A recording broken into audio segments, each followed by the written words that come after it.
Tuhan saat ini tidak bekerja untuk membawa banyak jiwa ke dalam kebenaran karena anggota-anggota gereja yang tidak pernah bertobat. Saudaraku yang kasih dalam Tuhan, ini adalah satu teguran yang sangat nyata, menemplak saya pribadi. Mengapa? Banyak jiwa yang tidak dapat masuk ke gereja kita karena kita yang tidak bertobat.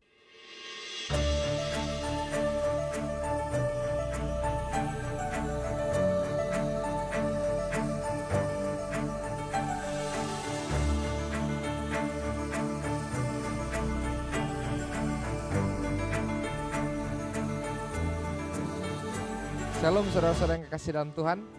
Kita bersyukur dan berterima kasih boleh kembali bertemu dalam pembahasan diskusi sekolah sahabat kita. Yesus mengajak mereka, ikutlah aku. Sebelum kita melanjutkan pelajaran sekolah sahabat kita, mari kita tunduk kepala dan kita satu di dalam doa. Tuhan Allah kami yang bertata dalam kerajaan surga, izinkanlah kami pada hari ini untuk mengetahui bagaimana cara menjadi pengikut Kristus yang setia. Izinkanlah kami pada hari ini supaya kami boleh belajar untuk ikut Yesus dengan sepenuh hati. Di dalam nama Yesus kami sudah berdoa dan mengucapkan syukur. Amin. Saudaraku yang kasih dalam Tuhan, saya yakin dan percaya saudara masih ingat BBM 3. BBM 3 yang pertama adalah berbaur, atau sering saya juga menyebutkannya bergaul. Ya, Yesus berbaur bukan tidak ada tujuan, dia punya tujuan. Apa tujuannya? Tujuan daripada Yesus berbaur adalah untuk kebaikan manusia. B yang kedua adalah Yesus bersimpati. Dia tunjukkan rasa simpatinya. Ini harus dimiliki oleh umat-umat Tuhan. Kita harus punya rasa simpati. Yang berikutnya adalah M yang pertama adalah Yesus melayani. Ya. Setelah Yesus berbaur, dia bersimpati, dia sudah mulai tahu keadaan sekitar, maka Yesus mulai melayani. Setelah Yesus melayani, karena pelayanannya, maka Yesus sekarang memenangkan kepercayaan. Sebenarnya saudaraku yang kasih dalam Tuhan, antara melayani dan memenangkan kepercayaan ini sangat berkaitan erat. Ketika kita melayani seseorang dengan baik, ketika kita mengawali pelayanan itu, maka percayalah orang-orang itu akan menaruh kepercayaan kepada kita. Dan langkah puncak yang terakhir yang akan kita bahas pada pelajaran sahabat ini adalah Yesus mengajak mereka, ikutlah aku. Ya. Tapi saudaraku yang kasih dalam Tuhan, saya ingin tekankan sekali lagi. Kita tidak bisa mencapai langkah puncak ini kalau tidak melakukan step-step dari yang paling dasar, yaitu berbaur. Dan BBM 3 ini adalah satu paket. Bisa saja ketika kita berbaur, kita bisa langsung sambil bersimpati, kita juga bisa sambil langsung melayani, kita bisa mungkin juga sambil memenangkan kepercayaannya, dan kita akan mengajak mereka, ikutlah aku. Tentu semuanya memerlukan waktu, semuanya memerlukan proses. Baik, mari kita lihat pelajaran kita pada sahabat ini.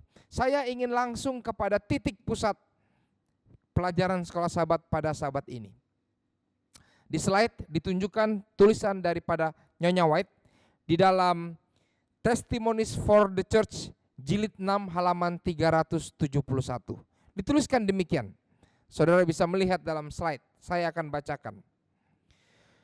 Tuhan saat ini tidak bekerja untuk membawa banyak jiwa ke dalam kebenaran. Kenapa? Karena anggota-anggota gereja yang tidak pernah bertobat, dan mereka yang pernah bertobat justru telah murtad.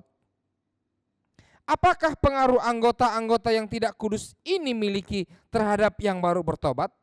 Apakah mereka tidak akan membuat pekabaran yang diberikan Allah yang umatnya harus bawa menjadi tidak berpengaruh?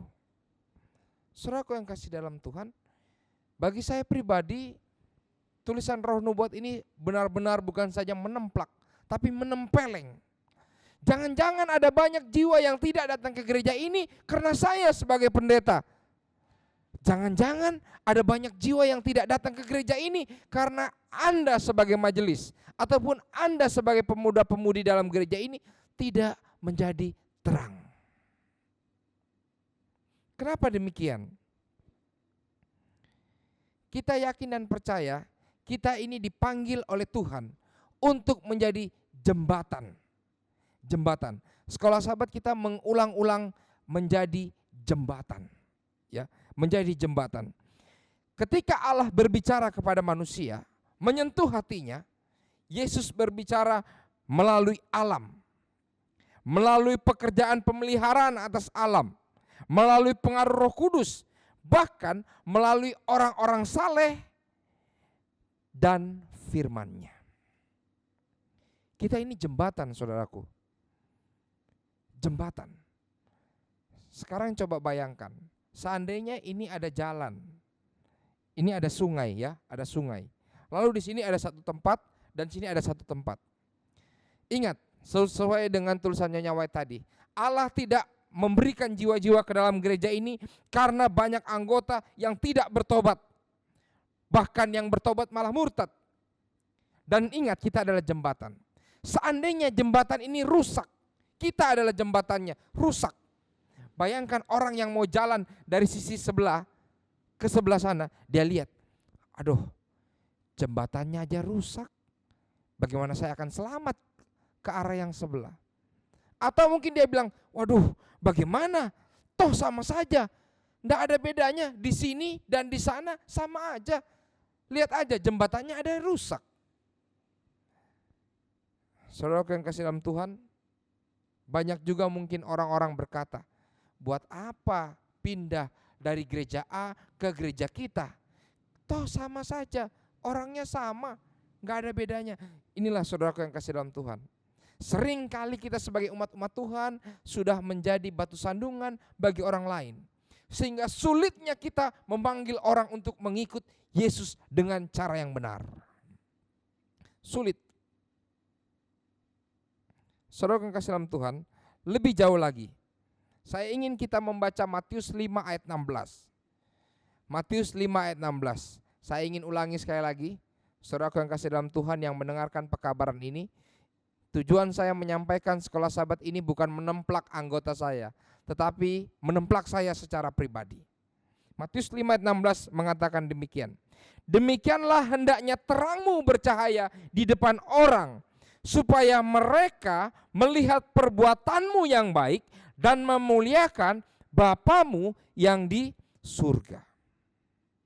Saudara yang kasih dalam Tuhan, sudahkah kebaikan kita, sudahkah pelayanan kita benar-benar bercahaya bagi orang-orang di sekitar kita dan menjadi terang, sehingga orang bukan memuliakan nama kita tapi memuliakan nama Bapa. Ini yang harus kita punya.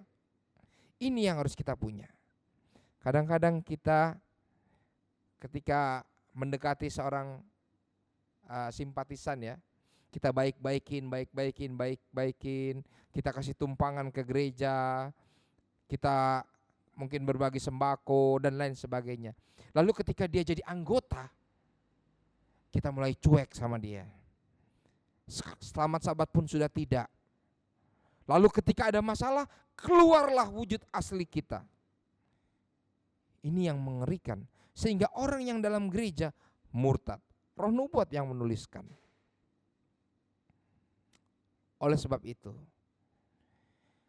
panggilan yang terutama adalah ketika Yesus mengatakan, ikutlah aku. Marilah kita dulu mengikuti Yesus dengan sungguh-sungguh. Biarlah wujud asli kita memanglah wujud pelayanan. Biarlah wujud asli kita memang adalah wujud murni mengasihi anggota jemaat gereja. Murni mengasihi orang-orang yang ada di sekitar kita. Pelayanan. Sebagaimana dengan Rasul Paulus.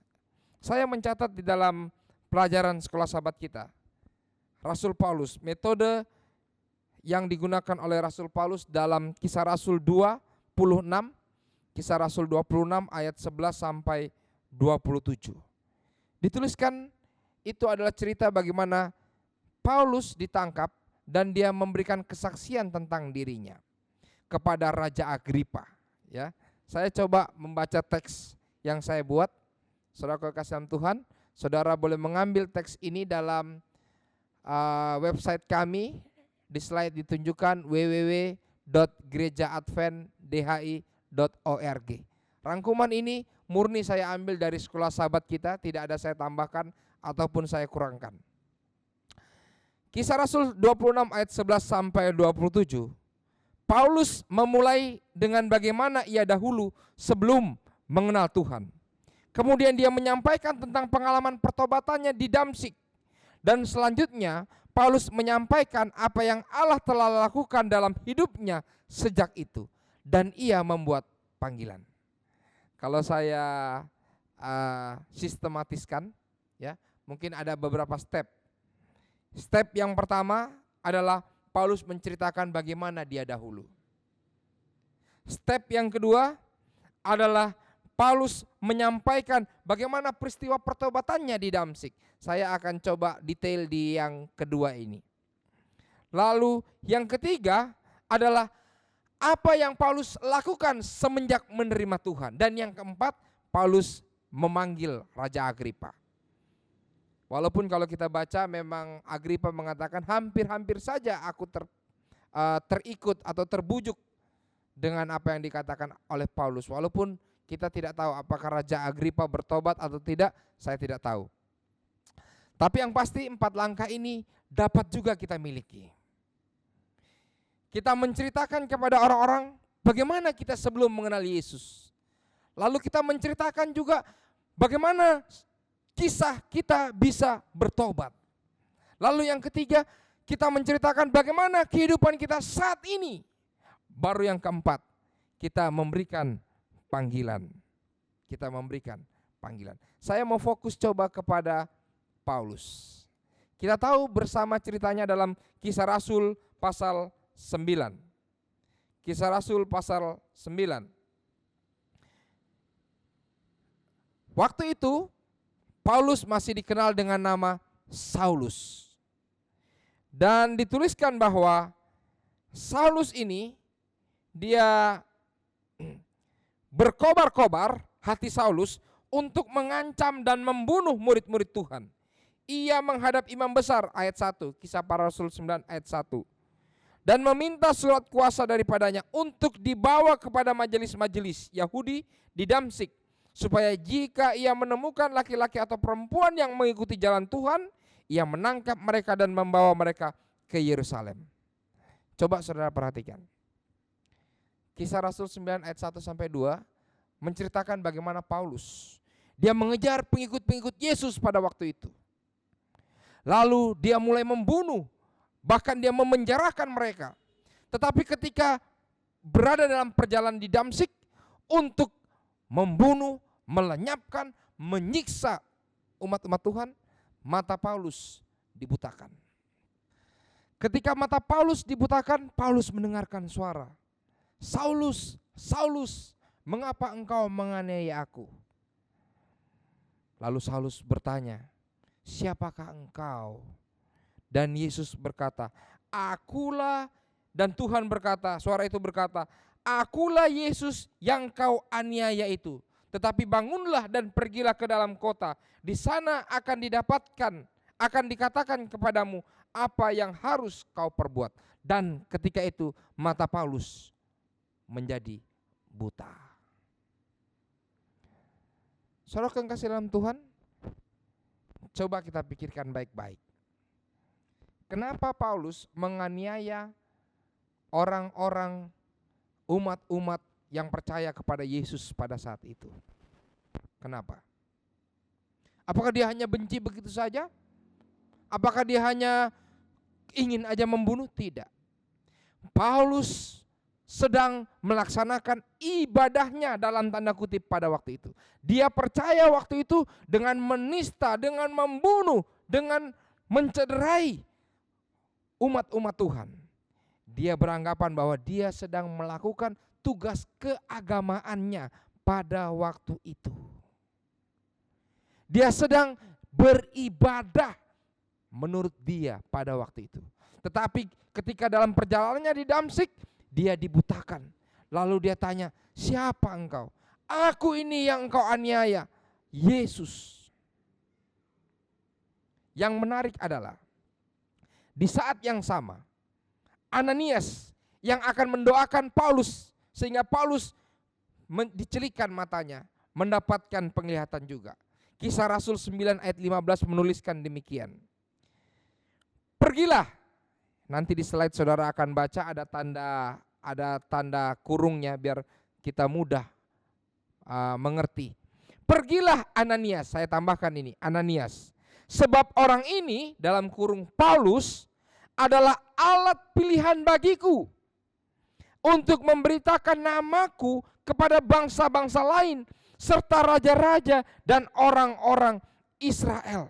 Saudaraku yang kasih dalam Tuhan, luar biasa. Siapa yang Tuhan gunakan? Paulus. Siapa dulunya Paulus? Dia adalah penista, pembunuh pengikut-pengikut Yesus pada saat itu. Ketika dia buta, di saat yang sama Ananias juga menerima penglihatan. Ananias, pergilah kepada Paulus. Jangan takut, karena dia akan menjadi alatku. Ingat, waktu itu Paulus membunuh, menganiaya, karena dia sedang berpikir menjalankan tugas keagamaannya. Sekarang Tuhan gunakan dia untuk menjadi alatnya. Bahkan menyebarkan kekristenan, menyebarkan kisah mengenai Yesus Kristus, kebangkitannya di depan Raja Agripa. Saudara bisa bayangkan, orang yang dulunya menghina, menghujat, membunuh umat-umat Tuhan, sekarang di depan Raja Agripa dia menyodorkan agama, kepercayaan mengenai Yesus yang adalah Tuhan. Luar biasa. Kenapa ini bisa terjadi, saudaraku yang kasih dalam Tuhan? Kenapa? Saya mencatat di dalam Matius 7 ayat 7 sampai 8 dan Yohanes 1 ayat 12. Saya mau bacakan Yohanes 1 ayat 12. Tetapi semua orang yang menerimanya diberi kuasa supaya menjadi anak-anak Allah, yaitu mereka yang percaya dalam namanya. Ketika Paulus menjadi buta, dia tanya, siapa ini? Lalu suara itu mengatakan, akulah Yesus yang kau aniaya. Ayat Alkitab mengatakan ada beberapa waktu Paulus berdoa, tidak makan, tidak minum. Nanti saudara baca dalam Kisah Rasul pasal 9. Dia berdoa, bergumul, dan dia terima. Saudara yang kasih dalam Tuhan, inilah yang dapat memurnikan pelayanan umat-umat Tuhan. Kalau kita benar-benar berserah kepada Tuhan, kalau kita benar-benar menerima Yesus seutuhnya, maka ketika kita berbuat baik kepada orang, ketika kita berbaur kepada orang, itu bukan kamuflase, bukan topeng. Itu adalah benar-benar kita lakukan dari lubuk hati yang paling dalam. Kenapa? Karena kita sudah menerima Yesus. Ingat, Roh Nubuat menuliskan, Nyonya White, kenapa zaman sekarang saat ini banyak jiwa-jiwa yang tidak datang ke gereja kita? Tuhanlah saat ini tidak bekerja untuk membawa jiwa itu. Karena apa? Karena anggota-anggota gereja yang tidak bertobat, bahkan justru membawa orang lain murtad. Saudaraku yang kasih dalam Tuhan, sudahkah kita benar-benar bertobat? Sudahkah kita benar-benar menyerahkan hati kita ke dalam tangan Tuhan? Sudahkah pelayanan kita adalah murni dalam hati kita, murni dari dalam diri kita ini, sehingga bukan menjadi topeng belaka?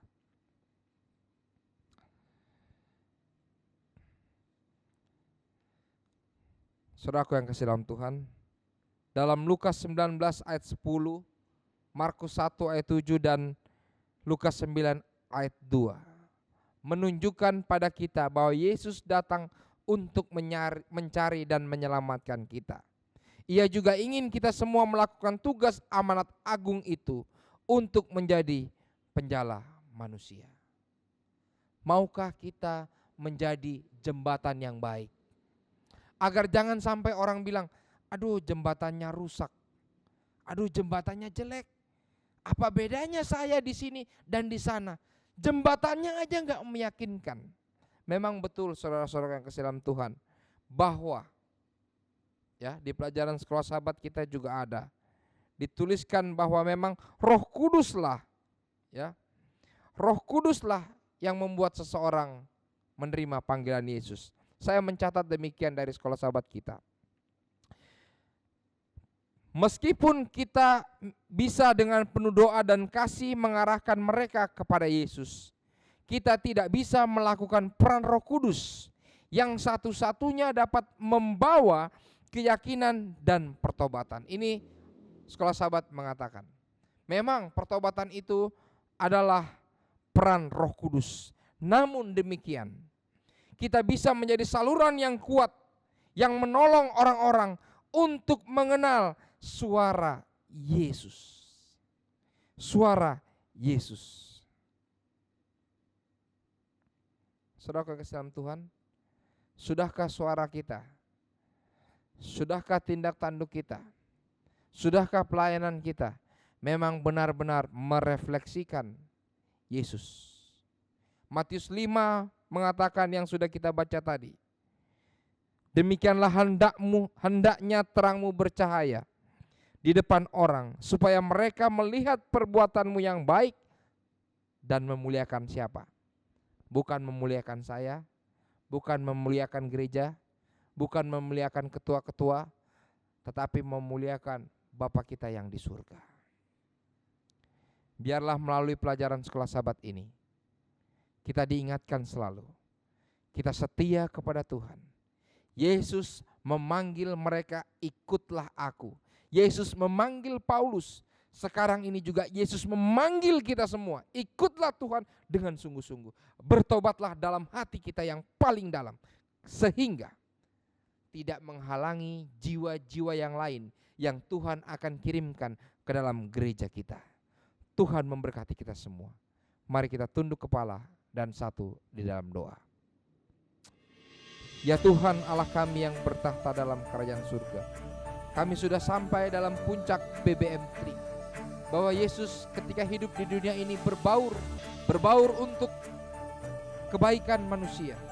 Yesus bersimpati, Yesus melayani, memenangkan kepercayaan setiap orang, dan Yesus memanggil kami untuk mengikut Tuhan. Sekarang giliran kami ya Tuhan. Tuhan, biarlah panggilan-Mu kepada kami terima dengan tulus, kami terima dengan hati yang murni, sehingga kami boleh menjadi jembatan yang baik bagi orang-orang yang ada di sekitar kami. Sehingga kami boleh menjadi contoh dan teladan, sehingga perbuatan kami, suara kami merefleksikan kemuliaan Tuhan yang sudah kami terima. Terima kasih Bapa, besertalah dengan kami. Di dalam nama Yesus kami sudah berdoa dan mengucapkan syukur. Amin. Saudara yang kasih dalam Tuhan, bila rangkuman Sekolah Sahabat ini boleh menjadi berkat bagi saudara, bagikanlah rangkuman ini. Kiranya Tuhan memberkati kita semua. Tuhan memberkati.